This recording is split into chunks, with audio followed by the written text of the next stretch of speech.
Divorce के लेके मैं एक पॉइंट आपको समझाने चाह रहा हूँ। अगर डिवोर्स हुई ना, तो उसके पीछे मैं आपको कुछ ऐसे पॉइंट्स बताने जा रहा हूँ। अगर आप ध्यान रखोगे तो किसी भी हस्बैंड वाइफ का डिवोर्स होगा ही नहीं, अगर इन वो पॉइंट्स को वो ध्यान रखे। वो उनमें से पहला पॉइंट मैं आपको बताने जा रहा हूँ। जैसे कि अगर आप कभी भी हस्बैंड वाइफ पे, पहली बात तो एक हस्बैंड और वाइफ के बीच में एक ट्रस्ट का रिश्ता होना चाहिए। ट्रस्ट करें पहले तो एक दूसरे पे। ये नहीं कि किसी का कॉल आ गया, मतलब हस्बैंड को किसी लेडी का कॉल आ गया तो वाइफ उसका फ़ोन लेके उसको चेक कर रही है। ट्रस्ट लूज़ होते ही रिलेशन ख़राब होते हैं। ट्रस्ट करना बहुत इम्पोर्टेंट फैक्टर होता है। अगर आप ट्रस्ट नहीं कर रहे किसी पे तो रिलेशन ख़राब होंगे। पहला पॉइंट, ट्रस्ट करना दोनों को आपस में बहुत ज़रूरी है। ट्रस्ट का रिश्ता है ये। सेकंड, अगर कभी डिवोर्स होता है और आपके चाइल्ड हैं, चाइल्ड से पहले पहले डिवोर्स हो जाए तो 1 मिनट बच्चों पे गलत असर नहीं जाता, बट मैरिज के बाद अगर चाइल्ड्स हैं और डिवोर्स होता है तो ज़िंदगी एक ख़राब नहीं होती, 3 ख़राब होती हैं। हस्बैंड की भी होगी, वाइफ की होगी, और सबसे ज़्यादा बच्चों की हो गई। अब बच्चों ने क्या गलती की थी? गलती तो माँ बाप की थी। उन्होंने एक दूसरे पर ट्रस्ट नहीं किया, तो उस बच्चे की क्या गलती? अब उसको तो माँ भी प्यारी है, बाप भी प्यारा, वो कहाँ जाएगा? इसलिए कोशिश ये करो कि अगर आपने डिवोर्स लेना ही है 1 मिनट, तो आप शादी से मतलब बच्चे बच्चे इन्वॉल्व नहीं होने चाहिए कहीं भी। और मैं ना होने का एक सबसे मेन रीज़न जो डिवोर्स होने का, उस पॉइंट पे अगर आप ध्यान दे दिया, एक लेडी को अगर एक हस्बैंड रिस्पेक्ट दे रहा है तो वो कभी तुम्हें छोड़ेगी नहीं। तो वाइफ को रिस्पेक्ट देनी सीखो। जो भी ड्रिंक करके हाथ उठाते हैं, ये एक गलत पॉइंट है जिसके कारण कि एक रिलेशन ख़राब होते हैं। ड्रिंक करो, कोई जिसको करना है, बहुत सारे लोग करते हैं, बट ओवर करना किसी चीज़ का वो गलत है। ओवर ड्रिंक करना, ओवर हर चीज़ में किसी भी चीज़ का ओवर करना एक प्रॉब्लम होती है। सो ड्रिंक एक मेन कॉज हो सकता है डिवोर्स का। जो ओवर ड्रिंक करके अपनी वाइफ्स को मारते हैं और उन पे बहुत ज़्यादा गलत बोलते हैं उनको, तो ये एक मेन फैक्टर है डिवोर्स का। ड्रिंक करना बुरा नहीं है, नॉर्मल ड्रिंक करना कोई बुरा नहीं है, पर ओवर ड्रिंक करके मारना और अपनी फैमिली को खर्चा ना देना, ये एक बहुत बड़ा क्राइम है जो कि अगर कोई कर रहा है तो उसका डिवोर्स कंफर्म है। मेरे हिसाब से तो ड्रिंक बहुत शुरू से ड्रिंक करनी ही नहीं चाहिए। अगर एक बार ड्रिंक की आदत पड़ जाती है तो उसको छोड़ना कई लोगों के लिए पॉसिबल नहीं होता। सो बेटर है कि ड्रिंक ना करो, वो ज़्यादा बेटर है। मैंने अपनी लाइफ में टेस्ट नहीं करके देखा, this is sure. Second main reason एक और बताने जा रहा हूँ। आपका और आपकी वाइफ में एक ऐसा ट्रस्ट वाला रिलेशन है। हस्बैंड अगर किसी और लेडी के साथ एक्स्ट्रा मैरिटल अफेयर करता है तो ये एक मेन कॉज है डिवोर्स का। ये इस रीज़न्स को तो कोई वाइफ बर्दाश्त नहीं कर सकती। इसलिए मैक्सिमम रीज़न्स में कई लोग बहुत कमाते हैं, कई सेलिब्रिटीज़ हैं। अगर पैसा ही कॉज होता डिवोर्स का तो कई बहुत बड़े बड़े फिल्म स्टार्स हैं, उनका डिवोर्स क्यों हो जाता है? उनके पास तो पैसों की कमी नहीं है। मैं आपको कई बड़े बड़े इंडस्ट्रियलिस्ट दिखा दूँ जिनके पास 500-500 करोड़ है, उनका डिवोर्स क्यों हो रहा है? अगर पैसा बीच में इन्वॉल्व है तो पैसा रीज़न नहीं है। लेडीज़ के मन में एक बात रहती है, उसका हस्बैंड किसी मतलब कोई एक्स्ट्रा मैरिटल अफेयर्स ना करे, और वो अगर है कॉज, तो वो डिवोर्स का एक स्ट्रॉन्ग रीज़न, यही एक मेन रीज़न है डिवोर्स का। सो अगर या तो शादी करो मत, अगर शादी करनी है तो loyal, always be loyal with wife. अगर आपने अपनी बीवी के साथ लॉयल नहीं हो तो आपको लगता है कि आपको 10 के साथ रहना है, तो आप मैरिज मत करो। इस केस में आप रहो 10 के साथ, पर बच्चों की लाइफ तो स्पॉइल नहीं होगी उस केस में। तो ठीक है, आप शादी मत करो। फिर शादी का मतलब है कमिटमेंट। कमिटमेंट का मतलब है कि आप में और आपकी वाइफ में एक ऐसा रिलेशनशिप है, वो स्ट्रॉन्ग रिलेशनशिप जो कि टूट नहीं सकता अगर आप लॉयल हैं टुवर्ड वाइफ। और वाइफ भी, ऐसा नहीं कि कई वाइफ गलत नहीं होती। वाइफ भी गलत हो सकती हैं, तो वो हस्बैंड छोड़ेगा उसको, और अगर हस्बैंड गलत है तो वाइफ छोड़ेगी।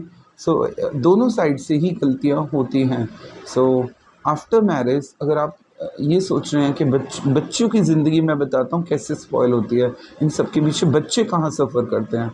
अगर बच्चे का प्यार दोनों मदर फादर के साथ है और मदर फादर का अलग हो गए, तो बच्चा किसके साथ रहे, सबसे बड़ा इशू। कोर्ट भी आज ये जजमेंट नहीं कर पाता कि बच्चा माँ के साथ रहे या बाप के साथ रहे। अगर माँ के साथ रहता है बच्चा, तो भी वो सफ़रर है, क्योंकि उसको फ़ादर की चाहिए। फ़ादर के साथ रहता है तो माँ की याद आती है। तो बच्चा कहाँ जाए? उसकी परवरिश, वो बेचारा इनसिक्योर रहता है पूरी लाइफ़, वो स्ट्रगल करता रहता है कि मुझे माँ मिले। अब माँ अलग शादी कर लेती है, बाप अलग शादी कर लेता है।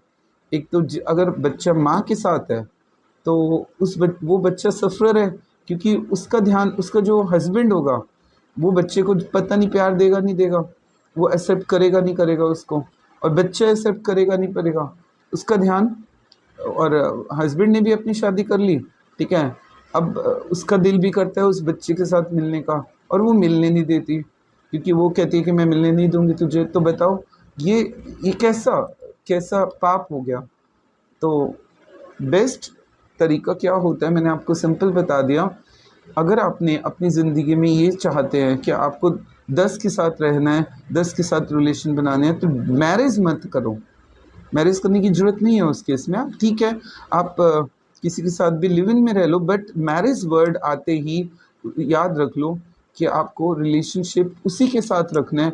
Be loyal with your wife. अगर आप चाहते हैं कि डिवोर्स ना हो, फिर दूसरों किसी और लेडी की तरफ नहीं देखना, उसके बाद आप अपनी वाइफ के साथ लॉयल रहो, क्योंकि बीच में बच्चा भी इन्वॉल्व होना है इन फ्यूचर। ये बात समझ लो कि इस बच्चे की भी ज़िंदगी ख़राब है। सेकंड, एक और रीज़न बता रहा हूँ। कई बार क्या होता है कि आप बहुत अच्छे रह रहे हो, लॉयल हो, पर आपके फादर मदर, लड़के के फादर मदर के साथ उसकी नहीं बन पा रही वाइफ की। अब उस केस में क्या कर सकते हो आप? उस केस में कई बार तो लेडीज़ अननेसेसरी अपनी माँ बाप को ज़्यादा प्यार करती हैं, और जो लड़की के माँ बाप हैं उनको माँ बाप नहीं समझती। तो मैं उस केस में भी आपको क्लियर कर दूं कि अगर लेडी एक शादी करके जब किसी घर में जाती है, तो ये बात याद रख लो कि उसके माँ बाप वो ख़त्म हो गए। अब नए माँ बाप को अपना मानना पड़ेगा। अगर नहीं माना, तो this is the main cause of divorce. जो हस्बैंड होता है वो तो यही चाहेगा कि अपने माँ बाप को, उसके माँ बाप की सेवा उसकी जो बीवी होगी वो करे, उसको खाना बना के दे। और कई लेडीज़ ये चाहती हैं कि वो खाना नहीं बनाना चाहती उनके माँ बाप का। तो ऐसी लेडीज़ को मेरी एक राय है कि वो एक पाप की भागीदार है। अगर वो उनको खाना नहीं बना के दे रही है, या उनको बेसिक नेसेसिटीज़, या उसको ये कह रही है आदमी को कि तू अलग हो जा, तो वही एक दिन उसके साथ भी होगा। ये बात याद रख लो। अगर कोई भी लेडी ये कहती है कि आज हस्बैंड को कि तू माँ बाप को छोड़ दे, तो एक दिन उसका बच्चा भी जिस दिन ये बोलेगा तो उसको याद आएगी तब कि उसने क्या गलत बात की उसके साथ। तो मेरा ये मानना है कि अगर एक हस्बैंड वाइफ शादी करते हैं, तो लेडी का फ़र्ज़ है, सिर्फ हस्बैंड तक फ़र्ज़ नहीं है उसका, उसके माँ बाप तक भी फ़र्ज़ है, ठीक है। इसलिए उसके साथ निभाना ज़रूरी है। हाँ, माँ डांटती है, माँ दो थप्पड़ मार दे अपनी उसकी सगी माँ, तब तो उसको बुरा नहीं लगता। और अगर सास ने कुछ कह दिया उसको, या डांट दिया या समझा दिया मदर इन लॉ ने, तो उसको बहुत बुरा लग जाता है, वो घर बैठ जाती है जाके। क्यों? अपनी माँ डांट दे तो उस अब माँ तो वो हो गई उसकी, तो फिर ऐसी क्या दिक्कत है। मेन इशू यहाँ पे आता है, डिवोर्स का ये काउज होता है ईगो। आजकल की लेडीज़ में भी, क्योंकि आप कमाने लग गए हैं, अच्छी बात है, कमाना कोई बुरा नहीं है, हस्बैंड का साथ दे रहे हो कमाने पे, पर ईगो आना गलत है। और जो बेटा अपने माँ बाप को छोड़ता है, मेरे हिसाब से वो सबसे बड़ा क्राइम कर रहा है इस दुनिया का। भगवान चाहे वो कुछ कोई भी रीज़न हो, अगर आप माँ बाप को अपने छोड़ते हो और सेवा नहीं करते, तो वही आपके साथ भी होना है, ये बात याद रख लो। क्योंकि कभी भी याद रख लो, जो आपने किया आपके सामने वही सेम रिज़ल्ट आएगा, क्योंकि आपके बच्चे इस सब चीज़ों को देख रहे हैं। अगर आपने एक बागबान मूवी भी देखी थी, तो जो आपने किया वो आपके सामने रिजल्ट्स मिलने हैं आपको। तो ये बात समझ के आप इस पॉइंट पे ध्यान रखो कि अपने बच्चों को बच्चों पे गलत असर ना जाने दो। और अननेसेसरी अगर आप लड़ाई करते हैं, माँ बाप अगर लड़ाई कर रहे हो तो उसका इम्पैक्ट भी बच्चों पे बहुत गलत जाता है। सो कभी भी माँ बाप को ये चाहिए कि दोनों मिल के रहें, ठीक है। अगर आप चाहते हैं कि डिवोर्स ना हो, और सबसे कई बच्चे ये कहते हैं कि अलग हो जाओ माँ बाप से, तो मेरा ये मानना है जो ऐसा करता है वो एक क्राइम की श्रेणी में आना चाहिए इस पॉइंट को। अगर जो ये कहता है कि मैं अपने माँ बाप से अलग हो रहा हूँ, ठीक है, ऐसे लड़के को माँ बाप को पहली बात तो प्रॉपर्टी ही नहीं देनी चाहिए, क्योंकि वो बेचारा जाएगा कहाँ। अगर उसके पास 3 भाई हैं, तीनों ही कह दे कि भाई मैं तुझे नहीं रखूँगा, तो वो कहाँ जाए, सड़क पे रहेगा। और अगर वो सड़क पे रहेगा तो कल तुम भी रहोगे फिर। सो ये बात कभी किसी लेडी की नहीं माननी चाहिए कि अगर वो ये कहती है कि माँ बाप को अलग कर दो, तो आई थिंक उसको छोड़ देना चाहिए। बट माँ बाप को अपने नहीं छोड़ना चाहिए। तो मेन डिवोर्स का रीज़न ये भी है, ईगो। ईगो, अगर लेडीज़ ईगो छोड़ दें कि ठीक है, मैं, मेरे माँ बाप भी अगर मेरे हैं, तो दूसरे के हस्बैंड के माँ बाप भी उसके हैं। जिस दिन ये ईगो पॉइंट छोड़ देंगी, शायद 99% डिवोर्स उसी दिन ख़त्म हो जाएंगे, डिवोर्स होंगे ही नहीं। तो ये, और एक बात बताओ मुझे, ये आज तक ये बात क्लियर नहीं हुई, जब माँ और बेटे के बीच में डिवोर्स नहीं हुआ आज तक, तो हस्बैंड वाइफ में डिवोर्स कहाँ से आया? ये कॉन्सेप्ट ही क्यों आया? पहली बात तो ये कॉन्सेप्ट अगर आया तो बहुत ही एक या तो शादी करो, मत करनी है तो डिवोर्स तक कभी मत जाओ, क्योंकि डिवोर्स से किसी का घर नहीं बना। सो सोच समझ के डिसीजन लो। अगर आप हाँ, शादी करने से पहले ये भी पॉसिबिलिटी है कि आप पहले उसको समझिए। एक साल या 6 महीने तक आप समझ सकते हैं। आज फॉरेन कॉन्सेप्ट अगर हम देखें तो इंडियन जो लोग हैं वो काफ़ी हद तक फॉरेन कॉन्सेप्ट पे बेस्ड हैं। फॉरेन में क्या होता है, पहले वो समझता है उसको, ठीक है, नॉट गलत रिलेशन व्यू से नहीं, पहले वो समझ सकता है उसको, उसके साथ बात कर सकता है, 6-7 महीने तक बात करे। अगर उसको लगता है कि उसकी बीवी अप टू द मार्क है, जो वो चाहता है वो मानेगी, तो या लेडी को लगता है हस्बैंड के साथ वो मानेगी एक दूसरे की बात, तो शादी करो, नहीं तो मत करो।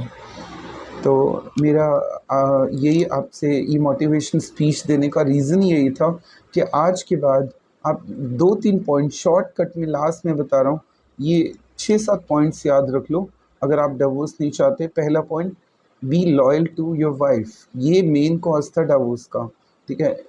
अगर आप या तो शादी करो मत, शादी करनी है तो be loyal to your wife, और वाइफ को भी चाहिए be loyal to your husband.